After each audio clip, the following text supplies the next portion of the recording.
नमस्कार, सीएनबीसी आवाज पर आप सभी का स्वागत है। आप देख रहे हैं आपका पसंदीदा स्टार्टअप शो आवाज एंटरप्रेन्योर। मैं हूं हर्षदा सावंत और हर हफ्ते हम बात करते हैं भारतीय स्टार्टअप इकोसिस्टम के ट्रेंड्स, बड़े मुद्दे और साथ ही नए आइडियाज की। यह हफ्ता भारतीय स्टार्टअप्स के लिए एक इंटरेस्टिंग हफ्ता रहा है। कई सारी कंपनियों ने खूब सारा फंड जुटाया है। उन्हीं में से कुछ कंपनियों पर आज हम नजर डाल रहे हैं। महिलाओं के लिए खास एक लीडिंग फाइनेंशियल प्लेटफॉर्म लक्ष्मी ने $1.2 मिलियन की फंडिंग जुटाई है। इस राउंड में कलरी कैपिटल की विमेन एंटरप्रेन्योर्स को बढ़ावा देने वाला प्लेटफॉर्म CXXO इनिशिएटिव के तहत निवेश हुआ है। दरअसल लक्ष्मी एक डेडिकेटेड फिनटेक प्लेटफॉर्म है जो म्यूचुअल फंड से लेकर loans, prepaid shopping cards, financial education जैसी ऑफरिंग्स महिलाओं को दे रही है और उनके फाइनेंशियल डिसीजंस लेने में मदद कर रही हैं। वैसे भारतीय महिलाओं की भागीदारी अब इन्वेस्टर्स के तौर पर अच्छी खासी बढ़ी है और एक चीज मुझे गर्व होता है कहते हुए कि भारत में महिलाओं के प्रति फाइनेंशियल इंडिपेंडेंस बढ़ रहा है, लेकिन लंबा रास्ता है तय करने के लिए और उसी रास्ते में लक्ष्मी जैसे प्लेटफॉर्म्स हैंड होल्ड कर रहे हैं, मदद कर रहे हैं। मेरे साथ है लक्ष्मी की को फाउंडर प्रीति राठी गुप्ता। प्रीति, स्वागत है आपका सीएनबीसी आवाज पर। हमने कई साल पहले मार्केट्स पर, कमोडिटीज पर बात की है, लेकिन लक्ष्मी एक बहुत यूनिक और आपके लिए एक बहुत पर्सनल इनिशिएटिव रहा। उस पर मैं आऊंगी, लेकिन सबसे पहले अगर बता सकें, जो आप लोग आजकल खबरों में हैं, जो आपने फंड रेस किया है, क्या इरादा है, कहां पर ये फंड्स का इस्तेमाल होगा? हर्षदा, फर्स्ट ऑफ ऑल इस शो पे आने में मुझे बहुत बहुत खुशी है बिकॉज लक्ष्मी जब हमने शुरू किया था तो लोगों के काफी सवाल थे कि आप एक प्लेटफॉर्म सिर्फ महिलाओं के लिए बना रही हैं, तो क्या ये सक्सेसफुल होगा, क्या महिलाएं आगे आएंगी। तो अभी तक जो हमने जर्नी की है लक्ष्मी में, जिस थोड़े दिनों पहले हमारे 1 मिलियन डाउनलोड्स हो गए थे ऐप पे। करीब 4.5 लाख महिलाएं हैं प्लेटफॉर्म पे। जो हमारी जितनी भी फाइनेंशियल लिटरेसी है या इन्वेस्टमेंट टूल्स है या जो कम्युनिटी में जो वार्तालाप, जो डिस्कशंस होते हैं पीयर टू पीयर, उसमें बहुत एक्टिवली पार्टिसिपेट कर रही हैं। तो हमने सोचा, क्योंकि अब हमने वैलिडेट कर दिया है कि महिलाएं आती हैं, महिलाओं को जरूरत है एक ऐसे प्लेटफॉर्म की जो उनकी जरूरतें समझ सके, जो उनका बिहेवियर मनी मैनेजमेंट की तरफ है वो समझ सके। ये हमने वैलिडेट कर दिया है। तो ये शायद एक राइट समय था हमारे लिए जाके फंड्स रेज करने का, क्योंकि हमें अब यहाँ से 2-3 चीजों की ज्यादा जरूरत है। एक तो स्केलिंग अप, क्योंकि हमने ऑलरेडी महिलाएं जो आ गई हैं प्लेटफॉर्म पे, उनको उनके लिए और आउटरीच बढ़ाना, एक टेक्नोलॉजी प्लेटफॉर्म क्रिएट करना ताकि वो जो हमारा ऑलरेडी ऑर्गेनिक जो नेटवर्क है उसमें और सहायता हुए। और दूसरा, कुछ ऐसे रिसोर्सेज जो अभी तक, क्योंकि हमने बहुत बूटस्ट्रैप करके बिल्ड किया, तो हमने काफी लक्ष्मी को बहुत लीन तरीके में बिल्ड किया है। और ऑफ कोर्स हमारा वो नजरिया बरकरार रहेगा, पर कुछ ऐसी रिसोर्सेज है या टेक्नोलॉजी प्लेटफॉर्म्स है जिनको हम बिल्ड करना चाहते हैं। जैसे कि हम लक्ष्मी को अब काफी जैसे ई कॉमर्स प्लेटफॉर्म्स है या फैशन प्लेटफॉर्म्स है, या जैसे लार्ज वुमेन कम्युनिटीज जहाँ एंड यूजर महिलाएं हैं, उसमें हम उसको एक एम्बेडेड फाइनेंस की तरह एक उस प्लेटफॉर्म पे भी डालना चाहते हैं, ताकि हमारी जो आउटरीच है महिलाओं के लिए वो इंक्रीज हो जाए। ओके, प्रीति जी बताइए, आपका प्रिमाइस क्या है लक्ष्मी का? क्या यहाँ पर जिस उद्देश्य से शुरू किया था उसी पर ज्यादा कंसंट्रेशन होगा कि फाइनेंशियल इंडिपेंडेंस महिलाओं में बढ़नी चाहिए और उसी पर फोकस करते हुए कि कौन से इंस्ट्रूमेंट्स है, कैसे समझे, कब, कहाँ, किस में पैसा लगाना है, उस पर आप लोग जोर दे रहे हैं? या फिर आगे इस पर भी होगा कि अगर आपको पैसों की जरूरत है तो आप इस प्लेटफॉर्म के जरिए लोन भी ले सकते हैं? क्या वहां तक आप पहुंच रहे हैं? तो जब शुरू किया था तो हमने एक कम्युनिटी के बतौर इसको शुरू किया था, जहाँ महिलाएं आके और अपनी जितनी भी फाइनेंशियल क्वेरीज हैं, जो उनकी ऑब्स्टिकल्स है या जो उनको जो भी उन्हें सवाल है वो पूछना है वो पूछ सकती हैं। और एक क्लियर इन्वेस्टमेंट प्लेटफॉर्म था जिससे वो सीख के इमिडिएटली एक एक्शन ले सकती हैं। जी। तो शुरू इस तरीके से किया था, पर जैसे जैसे हमारी कम्युनिटी बड़ी होती गई, महिलाओं ने एक्चुअली हमें बताया कि हमें एक ऐसा प्लेटफॉर्म चाहिए जहां हम जो हम पैसों के साथ जो हम करते हैं, बोरो करना, इन्वेस्टमेंट करना, सेव करना, बजटिंग करना, पेमेंट्स करना, ये सब हम एक प्लेटफॉर्म पे कर सकते हैं। क्योंकि हमारे लिए एज अ वुमन क्या सबसे बड़ा चैलेंज है? टाइम सबसे बड़ा चैलेंज है जी हाँ। कि हम हमारा टाइम एफिशिएंट मैनर में ये कर सकें। तो आज जो लक्ष्मी का आप रूप देखेंगे, Lakshmi slowly from an investment platform एक financial fully composite financial platform बन गया है महिलाओं के लिए, जहां वो आके बचत कर सकती हैं, निवेश कर सकती हैं, अगर उन्हें जरूरत हो क्रेडिट, एक्सेस टू क्रेडिट, तो वो भी कर सकती हैं। और पेमेंट्स के कुछ एक टूल्स ऑलरेडी हमने लॉन्च कर दिए, जहां वो बजटिंग के द्वारा पेमेंट्स भी कर सकती हैं। ओके। ये बताइए कि आपकी इस जर्नी में, कंसिडरिंग आपकी हिस्ट्री रही है फाइनेंस से, आपने इक्विटी मार्केट्स देखा, आपने कमोडिटी मार्केट्स देखा और अब ये कम्युनिटी आपने बिल्ड की है, कितना डिफरेंस रहा है महिलाओं के प्रति और इंटरेस्ट खुद के पैसे को मैनेज करने का वर्सेस जो पहले होता था, और किस तरह के इंस्ट्रूमेंट्स में फिर और इंटरेस्ट बढ़ा है? क्योंकि औसतन पहले जब हमारी दादी या फिर माएँ इन्वेस्ट करती थी, it would primarily be jewellery, FD, या फिर पैसे बचा लो प्रॉपर्टी खरीदेंगे। क्या उसके बियॉन्ड आप देख रही हैं ज्यादा से ज्यादा महिलाएं जा रही हैं अब?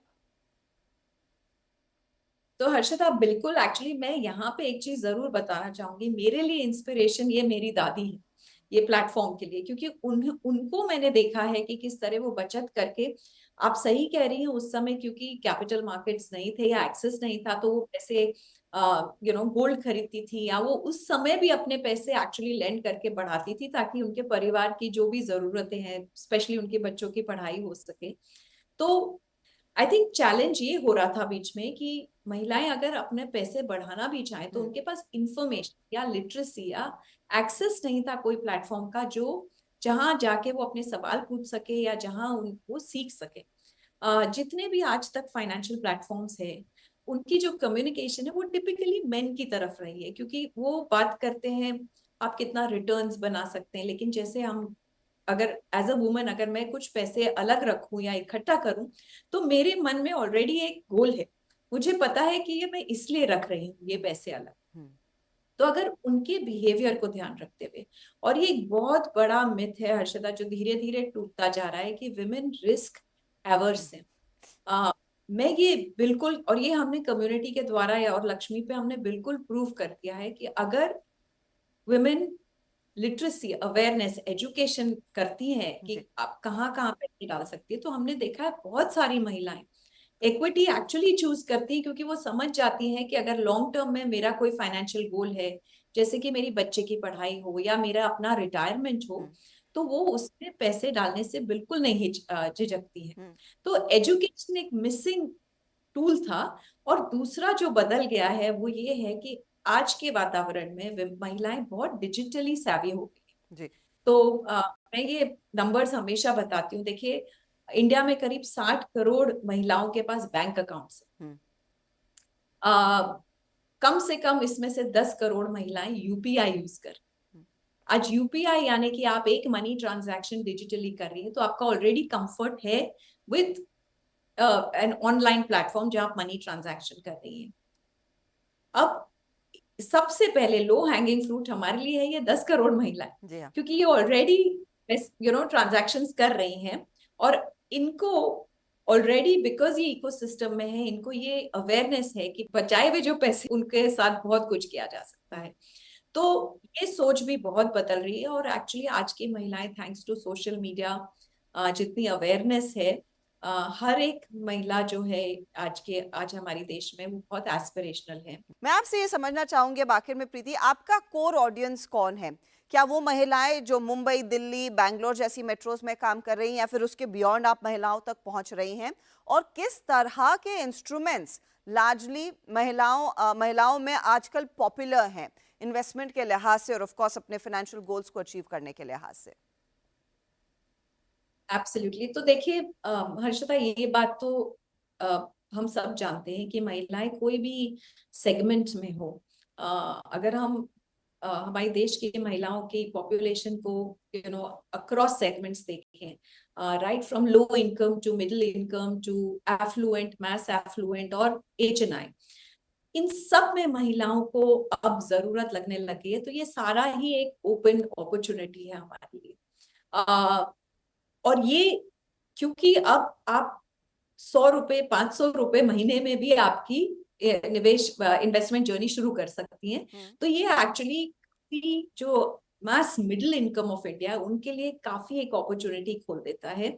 लेकिन हमने ये देखा है प्लेटफॉर्म पे कि महिलाएं 500 रुपए से लेके इवन लैक्स में पर मंथ की एसआईपी कर रही है। तो इससे ये तो हमारे लिए जाहिर हो गया है कि ये अक्रॉस सेगमेंट्स एक जरूरत है।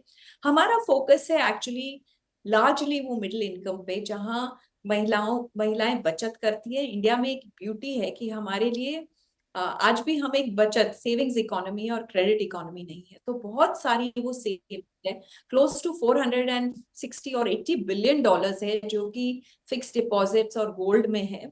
और महिलाएं क्योंकि इस सेगमेंट में उन्हें अपने बच्चों के लिए, खुद के लिए, घर के लिए एक एस्पिरेशन है कि हम किस तरह से बेटर एक स्टैंडर्ड ऑफ लिविंग कर पाए। तो वो एक बहुत बड़ी इनेबलर हो सकती है ये सारी सेविंग्स को फाइनेंशियलाइज करने। तो हमारा टारगेट सेगमेंट लार्जली वो है, और इन महिलाओं के इनसे कोई बात भी नहीं कर रहा। Nobody is reaching out to them कि अच्छा ये एक कि आप ये इस तरीके से अपनी बचत जो है उसको और बढ़ा सकती हैं। तो ये हमारा टारगेट ऑडियंस है करंटली, जिन पे हम फोकस कर रहे हैं, जिनको जैसे कि मैंने कहा कि large women communities, e commerce platforms पे, और जो महिलाएं बहुत एक्टिवली यूपीआई यूज कर रही। प्रीति, बहुत बहुत शुक्रिया हमारे लिए समय निकालने के लिए, and good luck to you and Lakshmi. Thank you so much Harshita, pleasure talking. चलिए, इसी के साथ वक्त हो रहा है एक ब्रेक का, लेकिन ब्रेक के बाद एक टेक इनेबल प्लेटफॉर्म जो मैन्युफैक्चरिंग, गारमेंट मैन्युफैक्चरिंग में आजकल चर्चा में है, उससे बात करेंगे। जायोड के को फाउंडर रितेश खंडेलवाल होंगे हमारे साथ। आप बने रहें सीएनबीसी आवाज के साथ।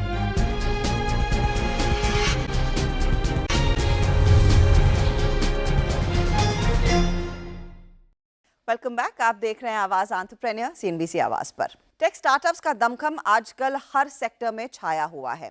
तो आज हमारे रेडार पर आया है फैशन इंडस्ट्री में टेक्नोलॉजी का कमाल दिखा रहा स्टार्टअप जायोड। दरअसल ये एक इनोवेटिव और technologically advance clothing manufacturing company है।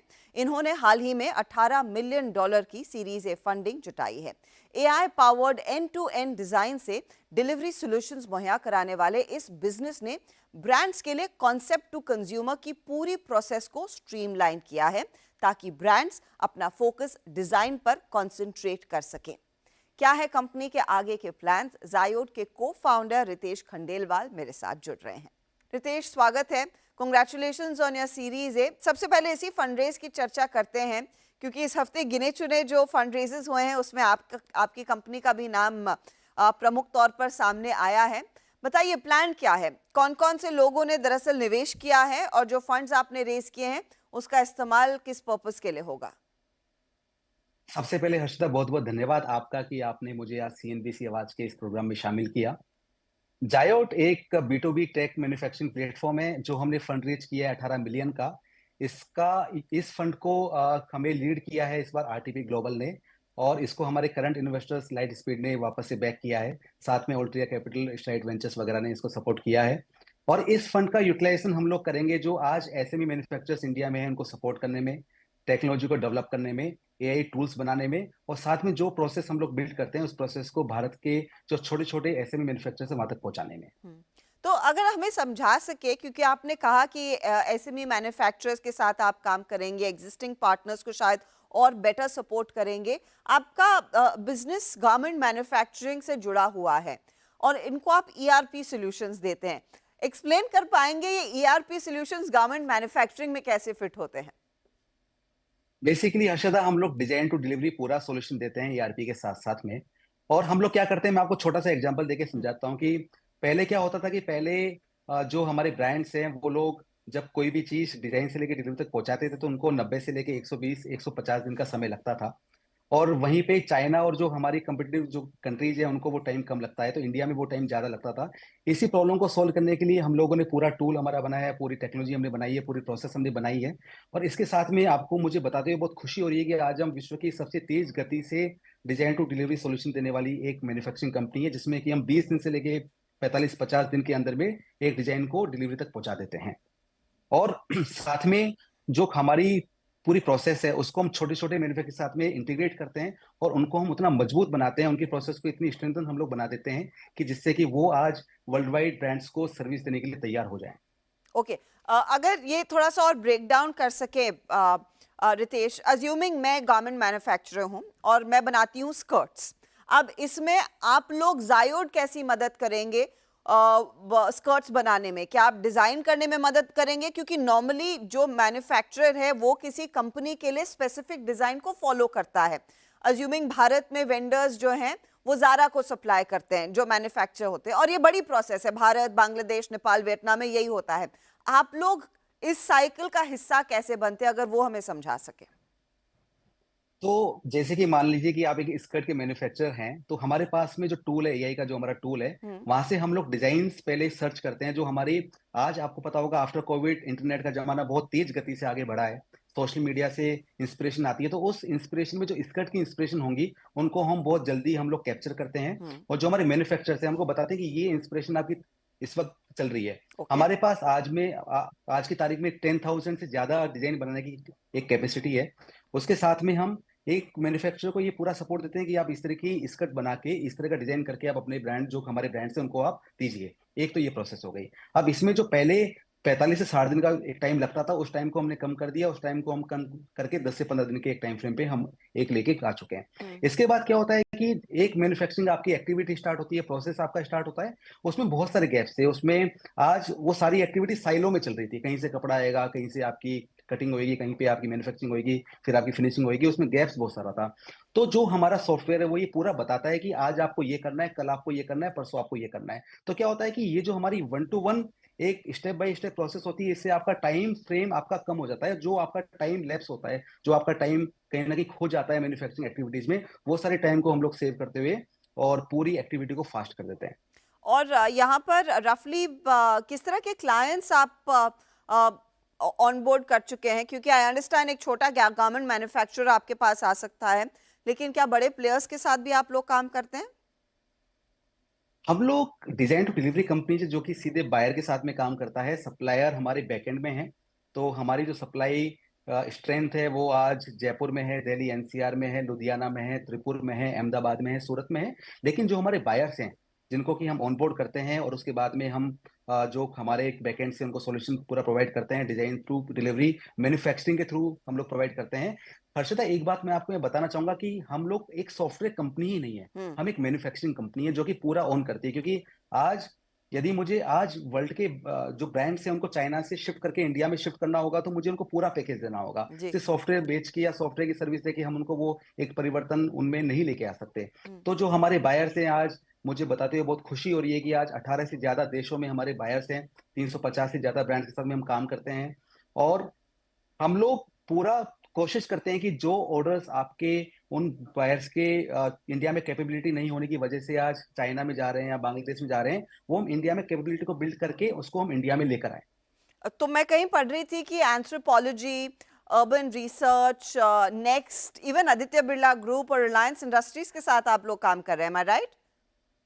यस यस, तो वी आर वेरी लकी। पिछले 18 महीने के सफर में दुनिया भर के ब्रांड्स ने हमको बहुत प्यार दिया, बहुत सपोर्ट दिया। हम हमारे मैन्युफैक्चरर्स ने हमारे साथ में बहुत अच्छा काम किया। Anthropology, urban research and next and Reliance, Aditya Birla, landmark, styli, बहुत सारे नाम है। ये तो बड़े नाम है, छोटे छोटे बहुत नाम है। अच्छा, क्योंकि आप absolutely in the thick of it है, मैन्युफैक्चरर से बात कर रहे हैं, सप्लायर्स, छोटे जो लोग डिलीवर करते हैं उन सब से बात कर रहे हैं, एक मैं आपसे पूछना चाहूंगी, आजकल चर्चा ये हो रही है कि भारतीय टेक्सटाइल इंडस्ट्री को और गारमेंट मैन्युफैक्चरर्स को बढ़ावा देने के लिए सरकार उस पीएलआई स्कीम को लेकर आएगी और बड़े से बड़े यहाँ पर उस लिहाज से रिफॉर्म्स की जरूरत टेक्सटाइल्स में सालों से हर साल मांग आती है, वो हम सब जानते हैं। तो ये क्या गेम चेंजर रह सकता है और उसमें फिर आप जैसे प्लेयर्स का भी योगदान कुछ अलग ही रहेगा?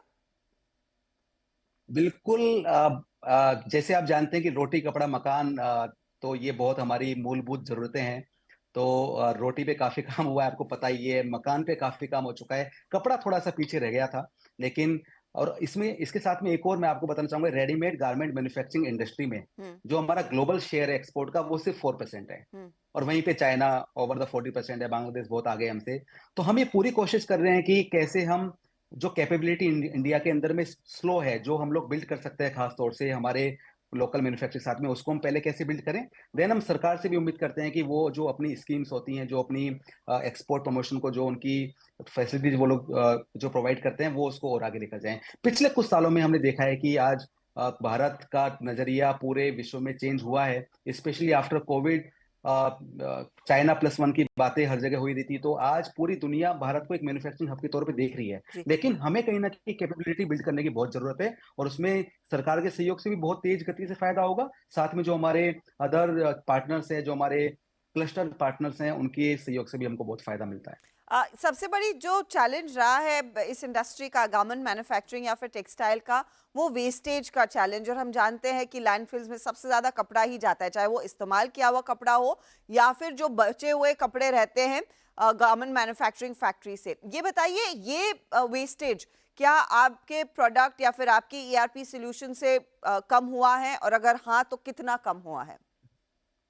हर्षदा, बहुत ही अच्छा आपने सवाल पूछा ये वाला, क्योंकि हमारा जो मूलभूत, जो हमने जब स्टार्ट किया तो सबसे बड़ा हमारा एक विजन भी यही था कि, क्योंकि एक रिसर्च में कहा गया था कि हर 5 में से एक गारमेंट अनसोल्ड रह जाता है, हम्म। राइट। और कोविड के बाद में स्पेशली बहुत ज्यादा हुआ। और ऐसा क्यों होता है? ऐसा इसलिए होता है कि आज फैशन बहुत तेज आपका चेंज हो रहा है। यदि आप प्रोडक्शन को बनाने में 120 दिन 150 दिन ले लेंगे, तो हो सकता है कि उसका पूरा नेचर आपका फैशन का चेंज हो जाए। तो इसको बचाने के लिए, चूंकि हमारा प्रोडक्शन बहुत फास्ट है, तो हम ये हमारे हर बायर से बोलते हैं कि आप उतना ही गारमेंट लीजिए जो आप जो 45 डेज में या 60 दिन में आप उसको बेच पाएं। तो इसलिए क्या होता है कि उनकी वेस्टेज कम से कम होगी, क्योंकि जब आपका कम बनेगा तो कम वेस्ट होगा, राइट। आप ज्यादा बनाएंगे तो ज्यादा वेस्ट होगा। तो इसलिए हमारा पूरा फोकस ये है कि हम ब्रांड्स को वो फैसिलिटी दें जहां से कि उनकी जितनी जरूरत है उतना वो लोग हमसे प्रोडक्शन ले, और साथ में उसको, उस कमी को पूरा करने के लिए उनको फिर ज्यादा डिजाइन चाहिए होती हैं। ओके। इसलिए आज हमारा प्लेटफॉर्म 10,000 से ज्यादा डिजाइन एवरी मंथ बना रहा है। हमारा लक्ष्य है कि 1 लाख से ज्यादा डिजाइन हम लोग बनाएं। अच्छा, इस मार्केट में फिर कंपटीशन क्या है या बढ़ रहा है? रितेश, अगर उसका अंदाजा दे सके, और अगले 5 सालों में हम क्या उम्मीद करें, जायोड कहां पर पहुंचेगा? तो मैं कंपटीशन की बात करूं तो मैं भारत में कंपटीशन नहीं उतना देखता हूं, बिकॉज हम सब भारत के लोग मिलकर इस दुनिया के विजन को चेंज करना चाहते हैं। हमारा कंपटीशन चाइना से है, चाइना के मार्केट से है, बांग्लादेश से है, जो अदर एक्सपोर्ट कंट्री है, जो आज उतना आगे है, और हम लोग पीछे हैं। इसमें मानते हुए मुझे कोई शर्म नहीं है कि हम लोग पीछे हैं, लेकिन हम लोग पीछे हैं, उसमें हमारा वहां से कंपटीशन है। तो हम वहां पे compete करते हैं। जो भी ऑर्डर आज अदर्स कंट्रीज को चाहता है, और वो ऑर्डर यदि हम इंडिया में बना सकते हैं, तो उसको हम इंडिया में लाने की भरपूर हम उसमें हम लोग प्लानिंग करते हैं। हमारा एजुकेशन हम उतना स्ट्रॉन्ग करते हैं। और रही बात आने वाले 5 साल की, हमारा सपना यह है कि जैसे जस्ट इन टाइम इन्वेंट्री का जमाना आ रहा है, टेक्नोलॉजी बहुत आगे बढ़ती हुई जा रही है, तो क्यों नहीं ऐसा हो कि एक ब्रांड हमको 1 पीस का ऑर्डर दे, हम 1 पीस बनाकर दे दें। एक हमारा ये विजन है। दूसरा मेरा विजन यहाँ पर भी है कि इंडिया, चूंकि मैंने आपको बताया कि 4% के आसपास की ग्लोबल शेयर पे है, हम्म। तो ये ग्लोबल शेयर हमको बढ़ाकर लेकर ही जाना है। कम से कम इसको हमें तिगुना करना ही करना है। आज हम 5 ट्रिलियन इंडस्ट्री की हम लोग बात करते हैं, तो गारमेंट का इसमें सहयोग रहेगा। इसको हम ट्रिपल करेंगे, और इस वाली वेगन को हम लोग लीड करेंगे, जायड उसको लीड करेगा, ये मेरा पूरा विश्वास है। बहुत बहुत शुक्रिया Ritesh, it's been an absolute pleasure speaking to you, और गुड लक आपको और जायोड की पूरी टीम को। Thank you very much. चले, इसी के साथ आवाज एंटरप्रेन्योर में हम इस हफ्ते आपसे लेंगे इजाजत। आपको हमारा कार्यक्रम कैसा लगा, इसका फीडबैक आप हमें जरूर दें। अगले हफ्ते फिर मुलाकात होगी। Goodbye, take care.